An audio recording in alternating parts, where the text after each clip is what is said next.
Good evening students, welcome to study with Pariksha 5483। आज हम आपके लिए लाए हैं कक्षा 8वीं सामाजिक विज्ञान कार्य पुस्तक में अध्याय 9 1857 की महान क्रांति का दूसरा भाग। आपके समक्ष पेज 52 पर एक भारत का मानचित्र बना हुआ है, जिसमें आपको प्रथम स्वतंत्रता संग्राम के प्रमुख केंद्र दिखाने हैं। तो आप इस मानचित्र में देख सकते हैं, ये दिल्ली, यहाँ से हम शुरू करेंगे। दिल्ली से ऊपर मेरठ उत्तर प्रदेश में, हरियाणा में अंबाला, और दिल्ली के ही साथ बिल्कुल नीचे रेवाड़ी। आगे ये ग्वालियर और उत्तर प्रदेश के पास नीचे यहाँ झांसी, कानपुर, कालपी और बिहार में जगदीशपुर। इसी के साथ साथ महाराष्ट्र में बंबई से थोड़ा नीचे पुणे और पुणे से नीचे सतारा। इसे देखकर ध्यान से अपना मानचित्र भरिए और इनकी अवस्थिति को याद रखिए। अब आगे क्रियाकलाप 5 में हमारे कुछ प्रमुख स्वतंत्रता सेनानियों के चित्र दिए हुए हैं, जिनके बारे में आपने 3-3 पंक्तियां लिखनी हैं।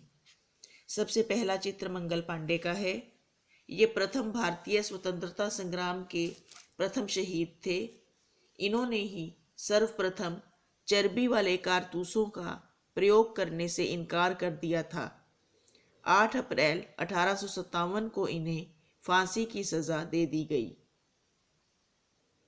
दूसरा चित्र रानी लक्ष्मीबाई का है। ये झांसी के महाराज गंगाधर राव की पत्नी थी। कंपनी ने इन्हें पुत्र गोद लेने की अनुमति नहीं दी। इन्होंने युद्ध के मैदान में अंग्रेजी सेना को दिन में तारे दिखा दिए थे। ये लड़ते हुए वीरगति को प्राप्त हुई थी। तीसरा चित्र भारत के अंतिम मुगल सम्राट बहादुर शाह जफर का है। 1857 ईस्वी में ये भारत के मुगल सम्राट थे। विद्रोहियों ने इन्हें अपना बादशाह घोषित कर दिया था।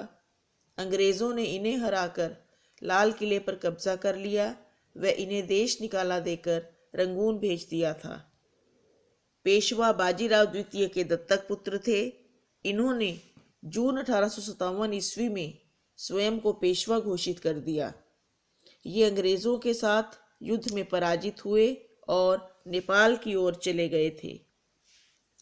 राव तुलाराम हरियाणा में रेवाड़ी के यदुवंशी सरदार थे।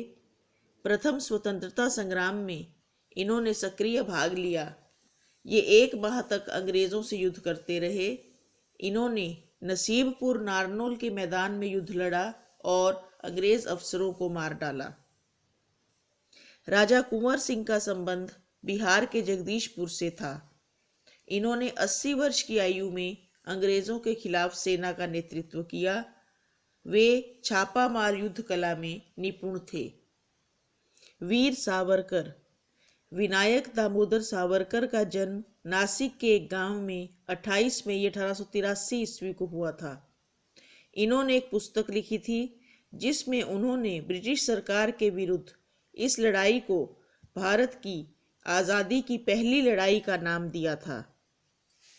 तांत्या टोपे रानी लक्ष्मीबाई के विश्वस्त साथी थे। ये उत्तम श्रेणी के योद्धा थे। इन दोनों ने मिलकर ग्वालियर पर अधिकार कर लिया था। रानी लक्ष्मीबाई की शहादत के बाद भी तांत्या टोपे अप्रैल 1859 तक अंग्रेजों से संघर्ष करते रहे। मैं आशा करती हूँ ये पाठ पढ़कर हमारे छात्रों को भारत के प्रथम स्वतंत्रता संघर्ष के विषय में बहुत कुछ पता चला होगा। इतिहास केवल पुस्तक पढ़ने का नाम नहीं है। हमें अपनी समृद्ध विरासत पर गर्व होना चाहिए। देखते रहिए स्टडी विद परीक्षा 5483। धन्यवाद।